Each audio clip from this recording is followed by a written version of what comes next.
அமீரகம் ரஃபி அல்லவல் மாதத்தின் 12ஆம் தேதியான நபிகள் நாயகம் அவர்களின் பிறந்த நாளை பொது விடுமுறையாக அமீரகம் கொண்டாட இருக்கிறது.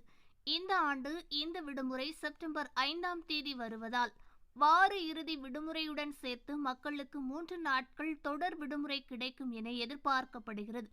இஸ்லாமிய நாட்காட்டியின்படி ரஃபி அல்லவல் மாதத்தின் பிறை ஆகஸ்ட் 23ஆம் தேதி சனிக்கிழமை அரபு நாடுகளில் காணப்படவில்லை என சர்வதேச வானியல் மையம் தெரிவித்துள்ளது. இருப்பினும் Iraq, Saudi Arabia, Qatar, Bahrain, Kuwait, பாலஸ்தீனம், எகிப்து மற்றும் துனிசியா ஆகிய நாடுகளில் ஆகஸ்ட் 24ஆம் தேதி ரஃபி அல்லவல் முதல் நாளாக கடைபிடிக்கப்பட்டுள்ளது.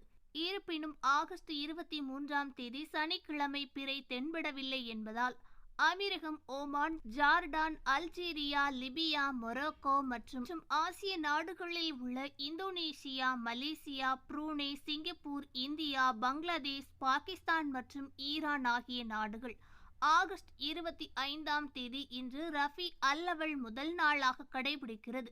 இந்த வானியல் கணிப்புகளின்படி அமீரகத்தில் நபிகள் நாயகம் அவர்களின் பிறந்த நாள் செப்டம்பர் 5ஆம் தேதி வெள்ளிக்கிழமையன்று வரும். இதனால் சனி மற்றும் ஞாயிற்றுக்கிழமை விடுமுறை இருக்கும் என்றும் இதனால் மக்களுக்கு 3 நாட்கள் தொடர் விடுமுறையாக இருக்கும் என எதிர்பார்க்கப்படுகிறது.